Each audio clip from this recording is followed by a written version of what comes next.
talked about a lot about not showing partiality Yes. to the rich or the well-dressed and Right? No partiality. Anything else? Don't make judgments on people on their outward appearance. That's right. Anything else?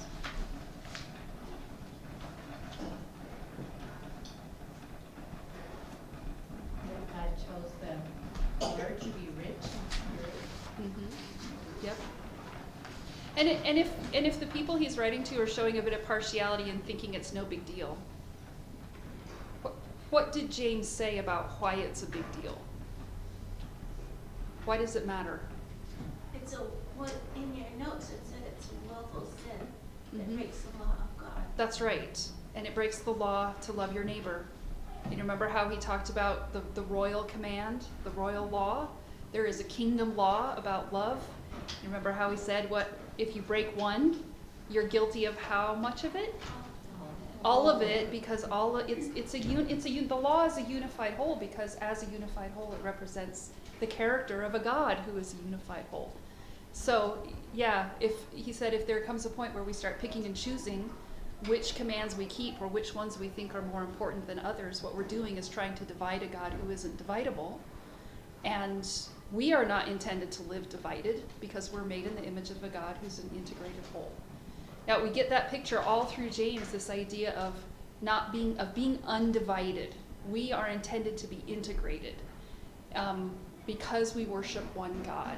And so all through James you get these examples. Well, he started off in chapter 1 and now gives us all these examples of what it looks like when you try to live divided. And so last week we got specifically this issue of outward division. Outward dividing is a result of inward division. If you're divided in yourself, that's going to come out in the way that you treat other people.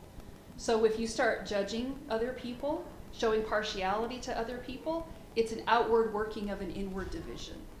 And for God's people, that kind of dividedness it doesn't make sense, because we're not supposed to live divided. And I really liked what you said in the notes. What is perfectly acceptable in the culture makes the people lawbreakers according to God's standards. That's right. Yeah. So for people in James's time, showing partiality to the rich, that's just what you do. James says that makes no sense if you belong to God. There's no reason to, it boils down to who you fear, doesn't it? If you have more fear of people than you do of God. And that makes no sense. If you have a fear of God, there's no reason to fear people. Okay, anything else you want to add? And then your other one was presuming on the mercy of God while withholding mercy from others. So the idea of not judging because you yourself are going to be held to that standard. That's right. That's right. Okay, now the second half of chapter 2 continues the train of thought from verses 1 to 13. Specifically, what it looks like to be undivided. So James is working out these implications of Christian integrity, what it means to have wholeness, completeness, undividedness, consistency, and he's doing it with practical examples. So let's look at chapter 2, verses 14 to 26. So verse 14, what good is it, my brothers, if a man claims to have faith but has no deeds? Can such faith save him? Suppose a brother or sister is without clothes and daily food. If one of you says to him, go, I wish you well, keep warm and well fed, but does nothing about his physical needs, what good is it? In the same way, faith by itself, if it is not accompanied by action, is dead. But someone will say, you have faith, I have deeds. Show me your faith without deeds, and I will show you my faith by what I do. You believe that there is one God. Good. Even the demons believe that and shudder. You foolish man, do you want evidence that faith without deeds is useless? Was not our ancestor Abraham considered righteous for what he did when he offered his son Isaac on the altar? You see that his faith and his actions were working together, and his faith was made complete by what he did. And the scripture was fulfilled that says, Abraham believed God, and it was credited to him as righteousness, and he was called God's friend. You see that a person is justified by what he does and not by faith alone. In the same way, was not even Rahab the prostitute considered righteous for what she did when she gave lodging to the spies and sent them off in a different direction? As the body without the spirit is dead, so faith without deeds is dead. All right, so following on from verses 1 to 13, how does James continue his argument in verse 14? Oh, anybody doesn't need questions who doesn't have them? I should have asked that already. Send that around to Miriam. Anybody else? Yeah? Okay. Hi, Jane. Hi. Are you pointing because there are seats over there? Yep, there are some seats right here. Yep. Send another one. Oh, another. Okay. Yep. Send one down. Lindsay, I'm just kidding.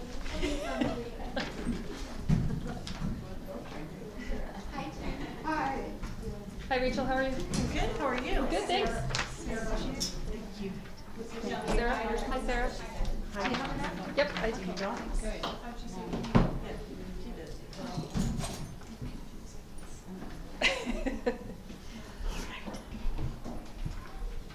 All right, you had a little minute to think right there. Now you're back on the spot. So how does he start his next argument in verse 14? What good is it if a man has faith but no deeds? Mm-hmm. The Holy Spirit helps us transform our conduct and blesses us with the fruit of the Spirit. That's right. So in verse 12, just before this, James was telling his readers to speak and act as those who are going to be judged by the law that gives freedom. Now, what he's doing next in this argument about faith and works is he's talking about not dividing what you say from what you do. That what you say and what you do should be undivided. And so he just flat out, he says right at the beginning, what good is it if someone claims to have faith but no deeds? The answer? He doesn't answer it, but you know what the answer is. None, right? It's no good. Can such a faith save them? No. That's right. He doesn't answer it, but it's a rhetorical question, and it should be obvious. The answer is no. It can't. So the division between what people say and what they do, that kind of dividedness, which is a lack of spiritual integrity, James says is not actually possible for God's people. And it should be obvious. Okay, now let me ask you right here, is it obvious? And I say that because I have heard a lot of teaching in a lot of churches, in a lot of different denominations that have said you can divide it. That you can actually say that you believe over here, and you can live a totally different way over here, and you are saved. James says that's not possible. It's not possible to do that. I've also heard a lot of teaching that says you can be saved by a divided Jesus. That you can have Jesus as your Savior, but you can reject him as your master. That's a divided Jesus, and that's not possible. As if you can have a separate category of Christians who make the right words come out of their mouth, but nothing that they ever do lines up with what they say. According to James, that's not possible. That sort of faith, so-called faith, he says can't save you. Okay, now let's just work through his argument. So what's the illustration that he gives in verses 15 to 17? If a brother or sister is without adequate clothing and lacks enough food for each day, and you say, "Go in peace with my blessing. Keep warm and feed yourself," but you do not give the necessities for the body, what good is it? This is just like faith. If it does not have works to back it up, it's dead, inoperative, and ineffective. Yes. So this comparison he uses, it's interesting. It's not so much an example as it is an illustration. This idea that if you see someone in the community of believers who's in need, and you say, "Go in peace and stay warm and well fed," it's the equivalent of saying, "I wish you well, have a nice day, take care of yourself." To someone who clearly can't take care of themselves, James says, what's the use of that and what good does it do? None. Now his point is not that if you haven't given to the poor lately, you're not saved. That's not what James is saying right here. Now, we can tease out some of that application because we talked about that back in chapter 1 about religion that's pure and blameless. But that's not what James is saying. What James is saying right here is there's a division between what you're saying and what you're doing. Because what's coming out of your mouth makes it sound, well, what does it sound like from what you say? If you say to someone, I wish you well, go in peace, stay warm and well fed. You sound like you care about them, don't you? You sound like you care about their well-being. But do you? No, because of what you do. You see how there's a division between what you're saying and what you're doing. Not only do they not match, but they actually contradict each other. So your actions make it clear that what you're saying isn't actually true.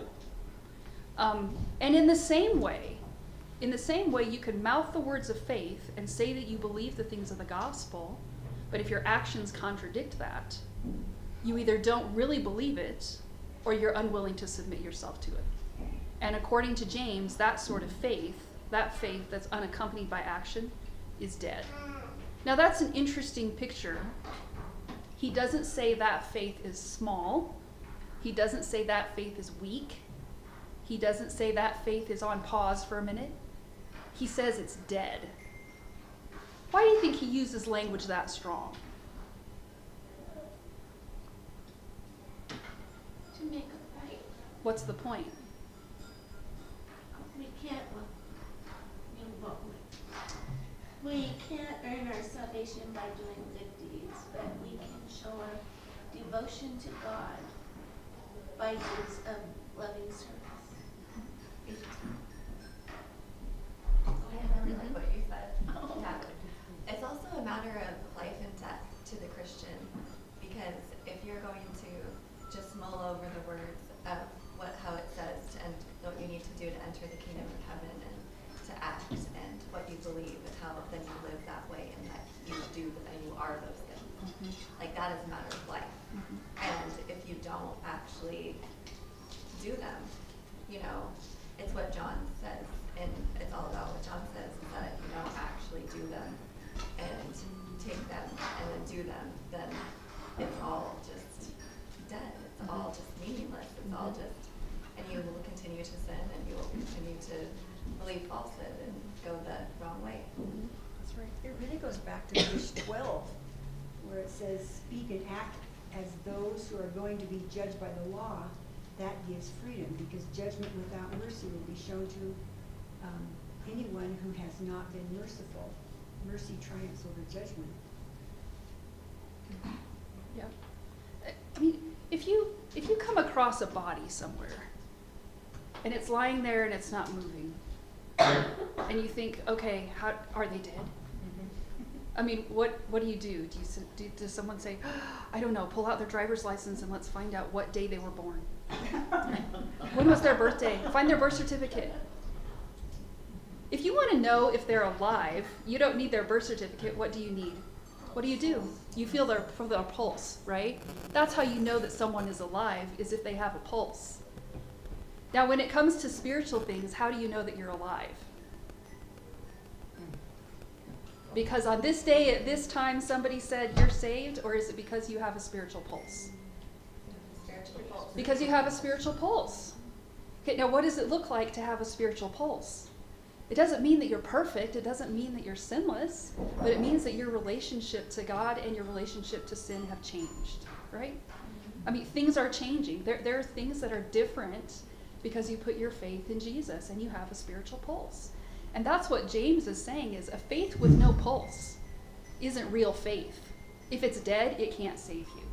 If it's genuine faith, if it's alive, it's going to have a pulse. There should be something there that tells you it's alive. I mean, if you come to a body and it's lying there still and you're like, I don't think it's alive, it's not moving, and so someone comes along and moves the hand and says, look, the hand's moving, it's alive. No, it's not. Like, it's the nature of a body that's alive to have some movement, even if it's just the pulse. And for us spiritually as well, it's not a matter of trying to add works onto a faith that's dead. It's a matter of having a genuine faith, because genuine faith naturally works. It has a spiritual pulse, or it's not alive. So the contrast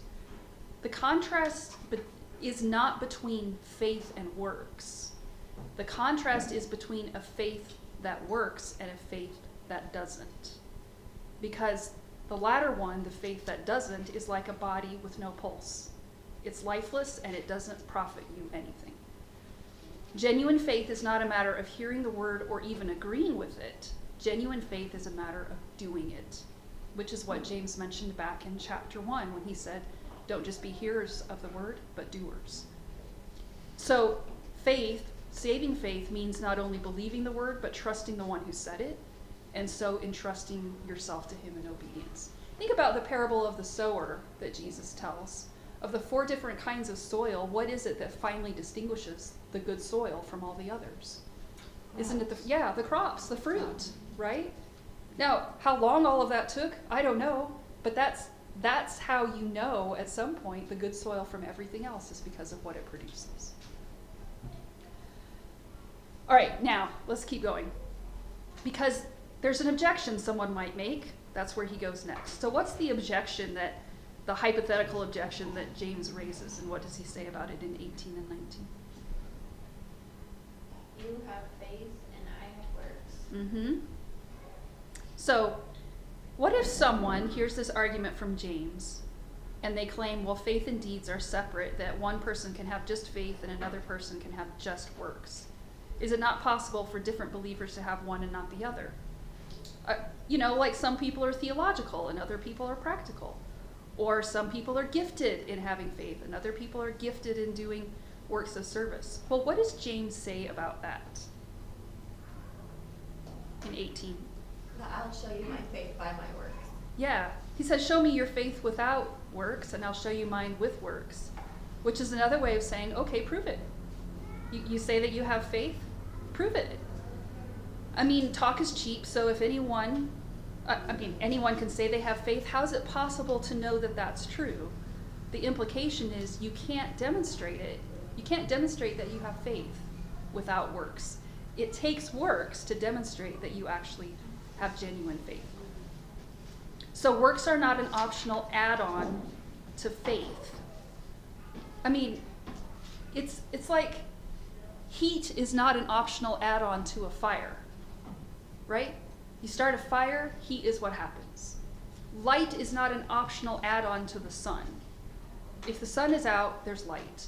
Works are not an optional add-on to genuine faith. It's the nature of genuine faith that it produces certain works. So faith and works are inseparable. They are undividable, because having a spiritual pulse is not optional for someone who's alive. And then, what's the example that James uses in verse 19? Even the demons believe in one God and shudder. Whew, that's kind of provocative what he said right there. So he says the readers believe there is one God. Now, remember he's writing to Jewish Christians. And the Jewish Shema stands in the background of this verse. So the Shema was a declaration of faith the Jews made every morning and every evening. It comes from Deuteronomy 6:4, where it says, "Hear, O Israel, the Lord our God, the Lord is one." The Lord is one. All Jews believed that, and all Christians believe it too. But then James adds that bit of that provocative bit right there when he says, you believe it? Of course they do. All of the Jews did. He says, good, even the demons do. Satan and all his minions know full well that there's only one true God. And they know that the Lord is that God. Remember, if you read through the gospel accounts, what happens when the demons come in contact with Jesus? Are they all like, who are you? No. They recognize him, and they even say things like, oh, you're the Holy One of God. We know who you are. I mean, they totally know who Jesus is when they see him. They recognize the truth of who he is. But that's not faith, because faith is demonstrated by what you do next. Faith is demonstrated by how you respond to the truth. In Deuteronomy 6, the declaration about the Lord being one God is followed with the logical response of faith, which is, love the Lord your God with all your heart, all your soul, and all your strength. That's the response of faith. Faith in an undivided God results in undivided love that affects the whole of who you are. How did the demons respond to Jesus? I mean, they saw him and they recognized him, and then what did they do? Shuddered. They shuddered. They were scared. They were repulsed, right? They didn't want anything to do with him. They're like, send us out of here. Like, we don't want to be here. They knew who he was, and the response of them was, get as far away from us as possible. It's not that they denied the truth of who he was. It's that they wouldn't then submit themselves to him. They went the opposite direction. So, their response shows that what they believe, what they assent to, is not actually faith. So you can assent to something without really believing it, or you can believe something and still reject its implications, which is what the evil spirits were doing. And it wasn't just the evil spirits, because think about all of the people in the Bible who saw works of God, who responded in various ways. I mean, the people in Egypt all saw the miracles, all saw the plagues that God did, and they automatically all believed in him, right? How did Pharaoh respond? Hardened his heart. Hardened his heart. He saw all the things that God was doing, and his response was not to say, oh, that didn't really happen. His response was to harden his heart against the God who did it. Or think about the miracles that Jesus did. There are a whole lot of people who saw miracles from Jesus, and they didn't deny the miracles happened, but they didn't then turn and put their faith in him. Do you remember what happened when Jesus raised Lazarus from the dead? And there were so many witnesses, nobody could deny that it actually happened. Do you remember what happened when word got back to the religious leaders that there had been a resurrection, that Jesus had raised this guy from the dead? Yeah, they sought out to arrest him. Yeah, and because they're like, oh, this guy's causing trouble, let's kill him. Let's kill him and let's kill Lazarus again. That's really weird that they know that Jesus raised a guy from the dead and they don't deny it. But their response is not to put their faith in Jesus. Their response is to kill him. They would rather kill him than submit to him. So the thing is, in both cases, it's your actions that reveal what's in your heart. You can see the truth, you can understand the truth, you can believe the truth, and still refuse to submit yourself to it. And what James is talking about in saving faith is that you submit yourself to that truth, that you work out the implications, and you then submit yourself to that God in obedience. That's what saving faith looks like. So faith and works are inseparable, they're undividable, because faith necessarily affects your response. Okay, now, what's the argument then that James adds in 20 to 24? Who does he use as an example? Yeah. Abraham. Abraham. Yep. So he starts off in verse 20. He's like, you foolish person. He doesn't hold back, does he? He says, to him, the idea that you can separate faith from works is just complete foolishness, because faith that does nothing is totally useless. So he starts with this example of Abraham. That's appropriate because he's writing to a group of Jews.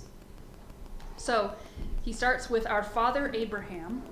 And let me read for you this is from Genesis 15. Abraham and the Lord have this little conversation.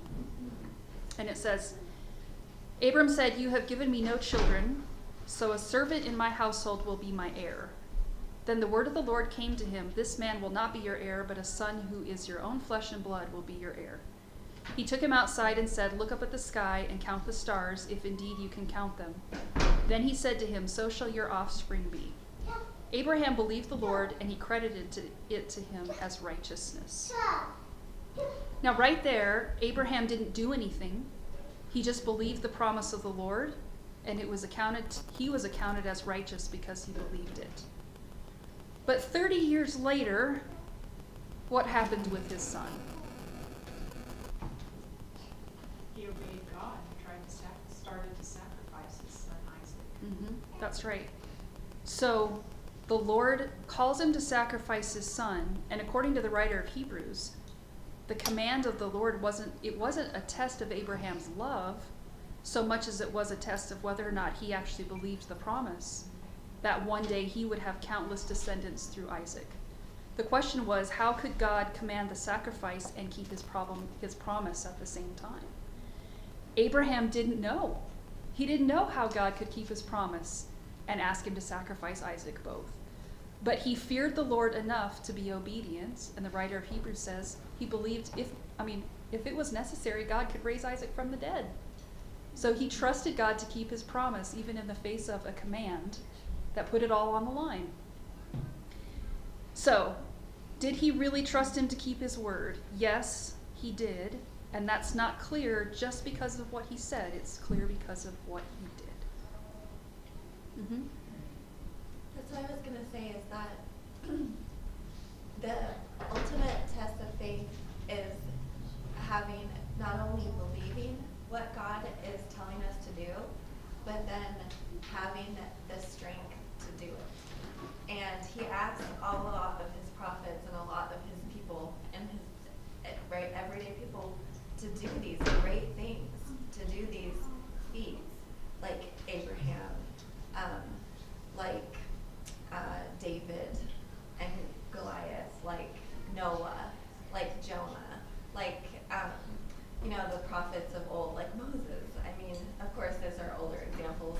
Look at what he asked, and his only son to do. So those that he calls to to have great faith, and it's tested, like to do these things, these works. It takes that kind of faith to do them at all, to even believe that you could, to even believe that you could possibly do these things that God is asking you to do. It's like you can't do them.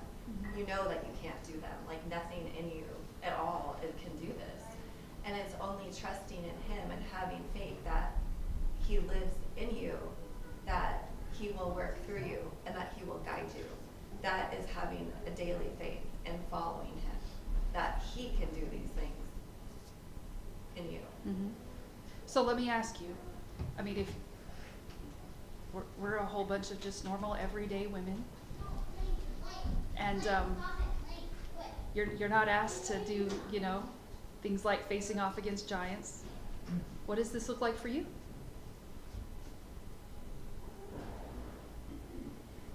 Some days it's just putting one foot in front of the other. And being faithful to what God has called you to do, right?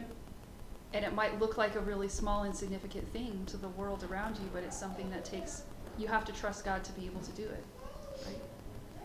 There are things that he's going to ask you to do that it might not be anything that gets anybody's attention, but in order for you to do it, you have to trust him. And you have to make the decision whether or not you're going to trust him. Well, part of that's just, that's what it takes just to fight sin sometimes, isn't it? To just say, I'm going to choose to trust God more than I trust my own heart. That's an act of faith that says, okay, this is what faith looks like. Worked out is I'm going to be obedient to this command, even though it's hard, even though it's painful, even though I'd like to do something different. Yeah.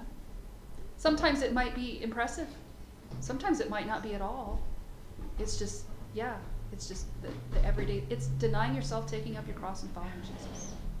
Just dying to yourself every day. So Abraham's faith and his works went together, and James says you can actually see it. That his faith was made visible by what he did, and the same is true for us, he says in 24. Anyone who's considered righteous, it's because of what they do and not just by what they believe. So James adds that Abraham's faith was made complete by what he did, or perfect. That's an interesting way to put it because it connects back to the vocabulary of chapter 1. So back in chapter 1, he talked about, in the opening bit, he said, consider it all joy when you face trials of many kinds, because you know the testing of your faith develops perseverance. And perseverance must finish its work so that you may be mature and complete, or perfect, not lacking in anything. It's that same word again.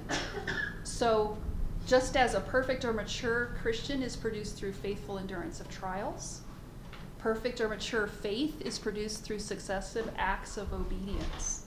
So Abraham's faith was strengthened and matured, deepened by the trials that he was called to go through.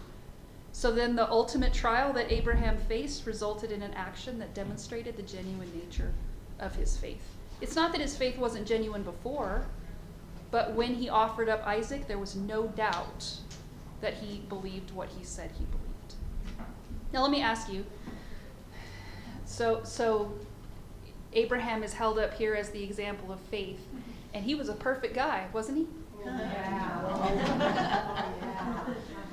The guy who threw his wife under the bus twice. What do you think about that? That here is a guy who is Gives me commended as being hope. righteous. It gives me hope when I see all these people, these individuals, these biblical individuals. I hesitate to call them characters because I don't want to give them any sort of fantasy being. Yep. They're real people and they fail continually. And of course David is our greatest example of that. He failed in all of probably all of the commandments were the difference between David and Saul. And the example that's set for us is the repentance and the turning back always and seeking God's forgiveness and his will.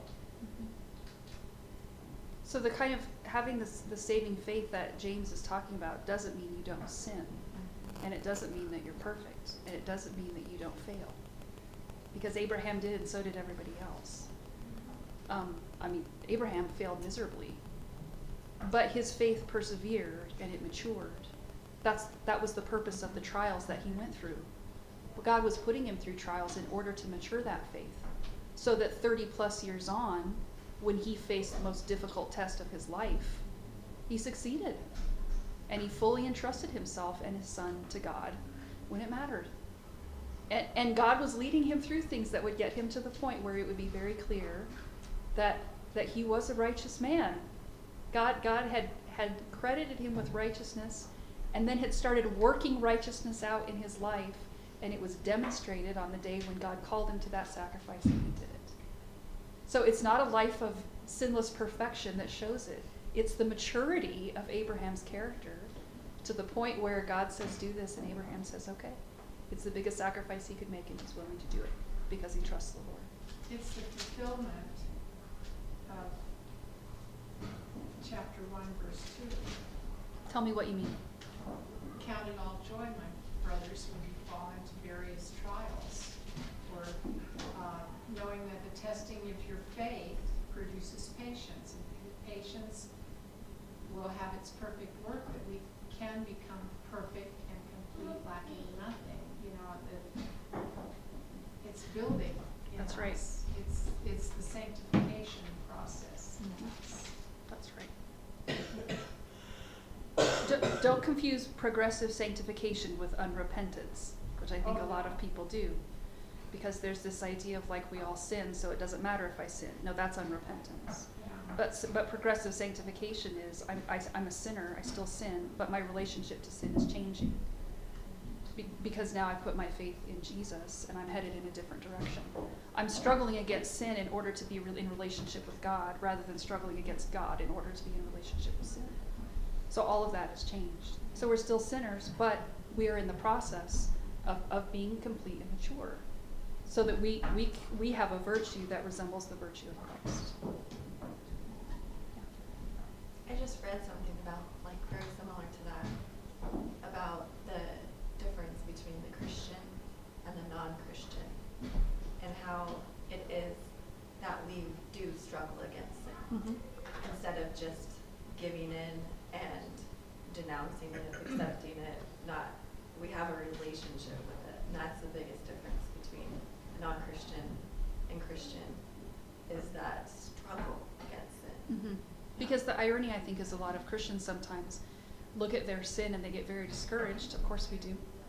But the irony is they look at the struggle and they think, if I'm a Christian, why am I struggling like this? If you're a Christian, you wouldn't be struggling like that. The reason you're struggling is because you're a Christian.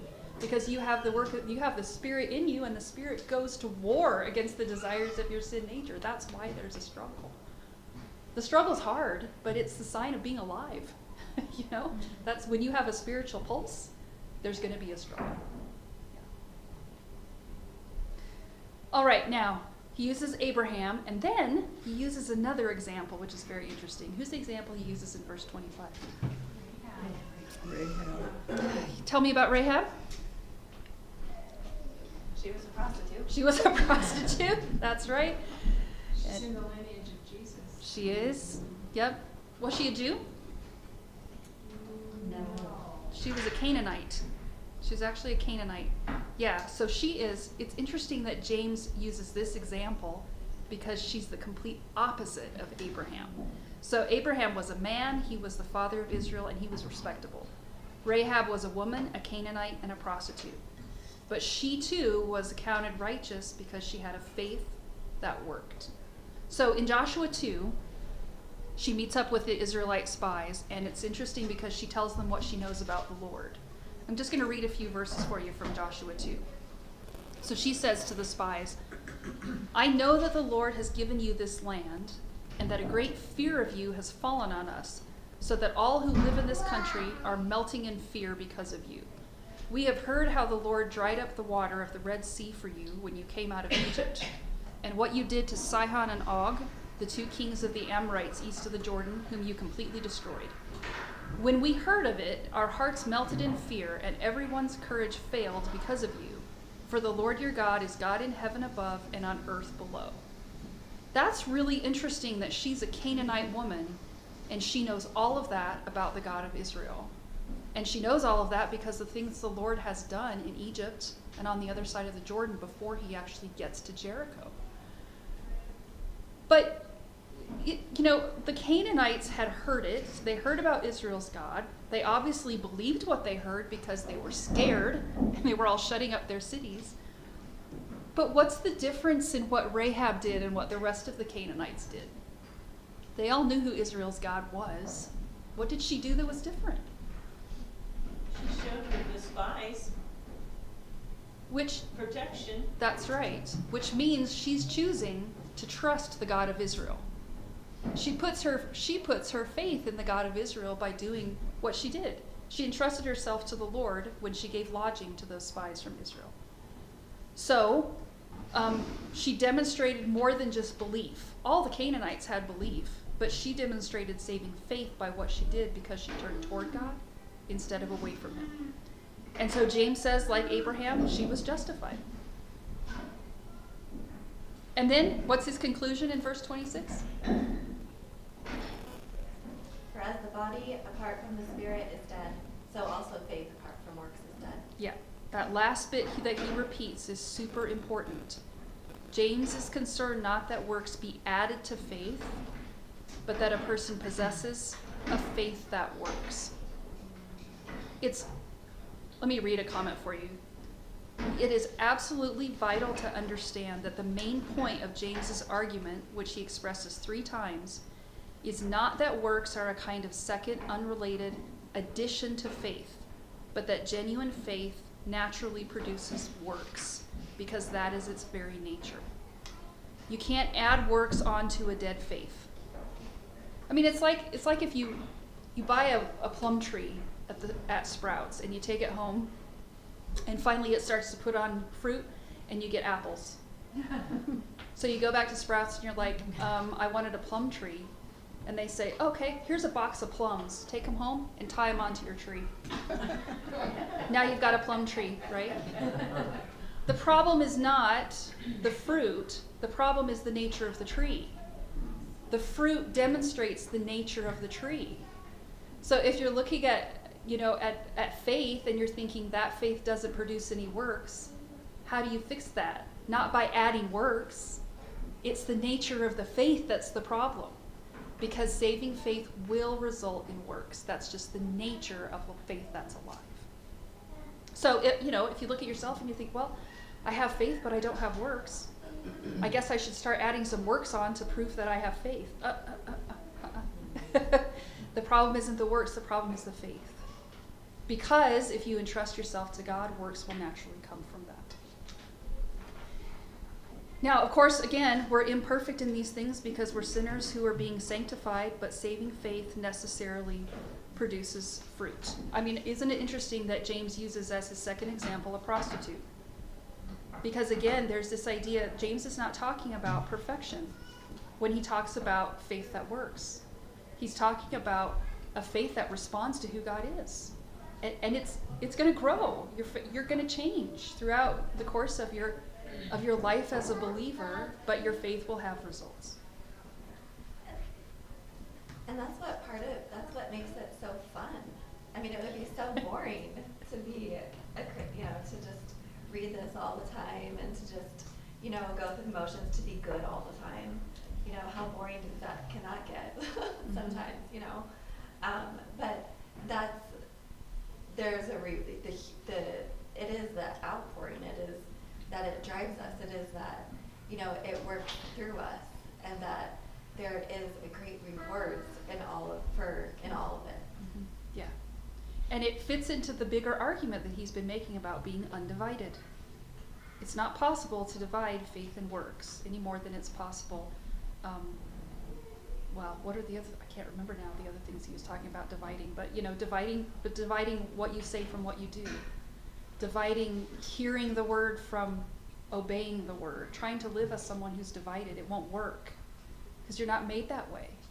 And trying to divide faith from works won't work either, because that's not the nature of saving faith. Okay, now there are a lot of people who say Paul and James contradict each other. They don't actually. They're using the same vocabulary to address two different issues. So when James says, you see that we're saved by works and not by faith alone. And then Paul says, you're saved by faith, not by works. Which is it? Well, here's the thing. When Paul distinguishes faith and works, he's distinguishing the means of justification. So what I mean by that is works for Paul means depending on your own obedience to make you right with God. Faith means depending on Christ's obedience on your behalf to make you right with God. But when James distinguishes faith from works, he's not talking about justification. He's distinguishing a faith that works from a faith that doesn't. So Martin Luther has this great quote. He said, "We're saved by faith alone, but not by faith that is alone." That's Paul and James in a nutshell. We're saved by faith alone, that's Paul, but not by faith that is alone, that's James. Because you can say, well, I'm saved by faith alone, and James would say, how do you know that it's saving faith? It's not that the works save you, it's that the works demonstrate what kind of faith you have. There's an author who said, it's not enough to take hold of good theology. At some point, good theology has to take hold of you. That's right. I mean, the theology has to start working itself out. Not just in what you say and how you think, but in how you live. And in this, well, Nanette already mentioned it, it's not unlike the theme of 1 John. You can't be in the light and walk in the dark at the same time. Because love for God is demonstrated in love for other people. Again, it's not that we don't sin, because we do. But if no works result from our faith, if sin is what consistently characterizes us, there's a problem. Because there's a dividedness that contradicts the character of God. So Luther has another quote. He says, works are not taken into consideration in regard to justification, but true faith will no more fail to produce them than sun can fail to produce light. Again, please. Works are not taken into consideration when it's a question of justification, but true faith will no more fail to produce them than the sun can fail to produce light. So again, we're saved by faith alone, but not by faith that is alone. Faith gives us that desire to walk in those good works that God has prepared for us before the foundation of the world. That's right. Mm-hmm. And don't forget, we have to fertilize the tree to get fruit. It makes a difference what you feed yourself, You have to doesn't it? prune it too. Yes. God might do that for you. He might do the pruning. Yeah. Well, we already got started on this, so how's it relevant to us? How's it relevant to you? Ouch. You did have to go bring that up. We still got 2 more chapters of James. That's great. 3 more chapters of James. You know, something happened this week, and I had to apply this. And it's really, I keep thinking about it. And I thought, well, I really don't have to.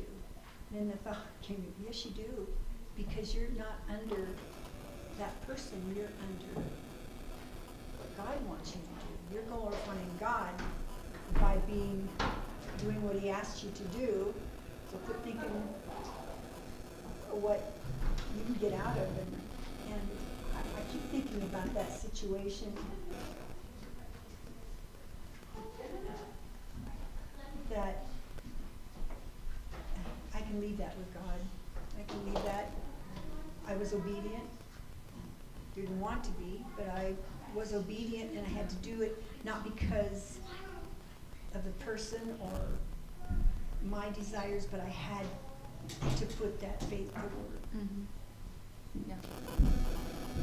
It gets hard because we're surrounded by a lot of people who say they're Christians, but if their actions don't match, but we're also not supposed to judge Right. necessarily, that gets really hard because are they just in a season of disobedience, or are they truly not saved? How do we relate to them? Do we relate, this is a struggle for me, do I relate to somebody as they're a friend that needs Christ, but they might say they're already a Christian, then their actions don't line up, so it gets really confusing.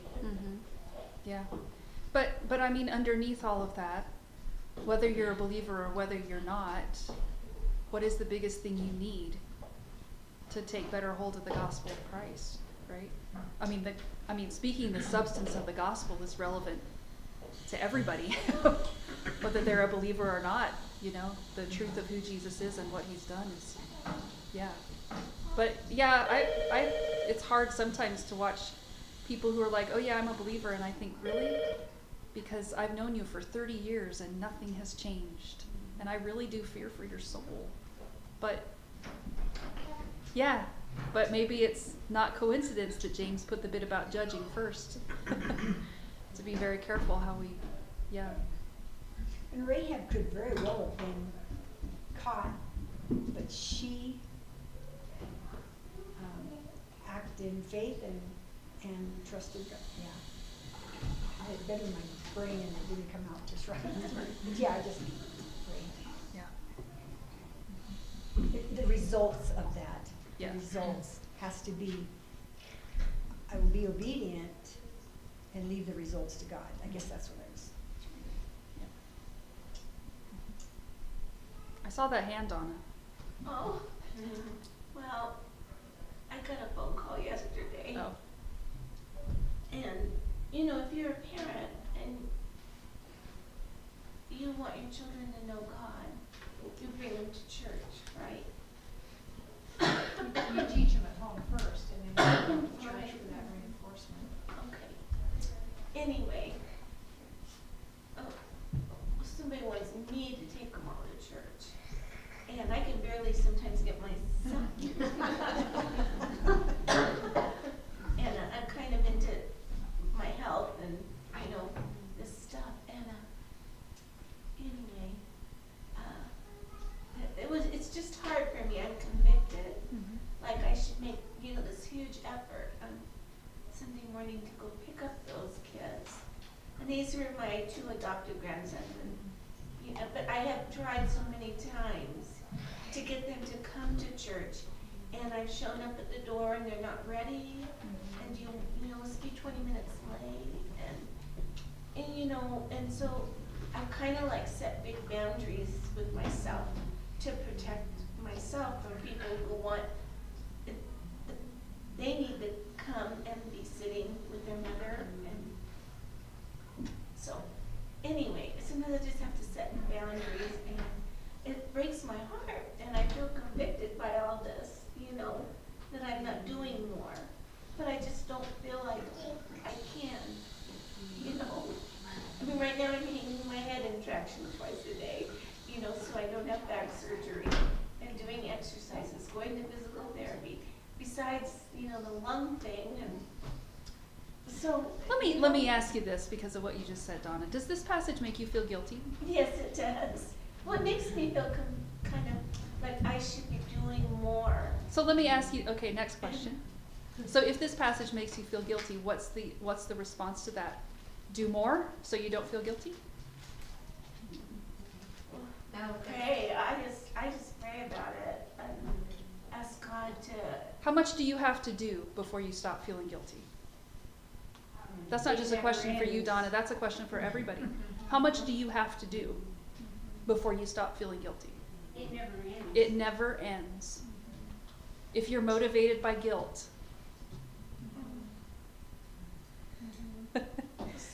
It's a never ending.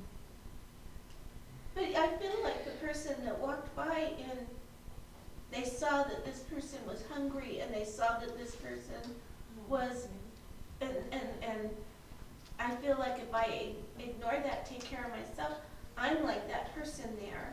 Mm-hmm. And But you've tried. I've Yes, tried. You've tried. I've You know, I don't want been- to justify it. It's a rock and a hard place. You've tried, and in relation to what I said to you when you started, it's mom's responsibility Yes. first, that's how I feel. not yours. You know, two of them are your grandkids, granted, and two Well, of them actually, are. the man that she lives with Yeah, I know. called me yesterday. Oh, Says there he you go. wants the kids to believe in God. And that one does, one doesn't, one, you know, and it's like, Have you ever asked him if he does? he says he does, Hmm. but he doesn't marry her, But so you know. he's I one of just these like- people Oh, it's all we've easy, just isn't been it? talking about. That's right. So, you know, it's a big complicated situation. And I can't do it anymore. Well, and here's the thing, Donna. Like, every situation that you face in some sense is gonna take some prayer, some wisdom from God. Remember what James said earlier? When you come to a trial and you don't know what to do, what do? You pray and you go to his word for wisdom. And it might be that in some cases, it might be that it's really clear, okay, you should pick them up and take them to church. And it might be, God makes it very clear that there's a boundary right here and you need to keep it. I don't know what it will be, but it's not necessarily that one is right in this situation, that one is right and one is wrong. The fact is, you can't save them. And I know that you know that, and I know that you know bringing them to church won't save them. At some point, you have to entrust yourself and them to God and say, I want to be obedient and I want to do what you want, but maybe this isn't the best way forward. Because Yeah, it's okay. You wouldn't have to pray if you knew all the answers, right? I mean, it forces you to constantly go back to God and to say, lead me. I want to do the right thing, and I want my faith to work itself out. Show me what you want me to do, but the answers won't necessarily be easy, and the answer might be different today than it is next week. Don't you think there's kind of a difference between a guilt, our own guilt, and then God's prompting? Yes. I mean, you can feel guilty because you are, but if guilt is what motivates you, it's the gospel that has to motivate you, because if guilt is what motivates you, you're working to save yourself, basically. Yeah. All the guilt that we carry, Donna, isn't gonna make their mom or Well, I'm dad not do the carrying right guilt, thing. but Yeah, you know, this story, this right. passage, But, yeah, well, kind of, it was an example to share. Mm-hmm. Yes. And I'm glad you shared it, because we need to talk about hard things too. Yeah. but maybe what the Lord is prompting you is to pray for desire in those kids' hearts Yeah. Right. versus, I've gotta do this in order to save those children. So, you know, maybe pray that the Lord will put in their hearts, you know, hey, Grandma goes to church, let's go with her. The desire to get up and get out of bed and be Exactly. ready to be on time for you. Exactly. That's a good idea. Versus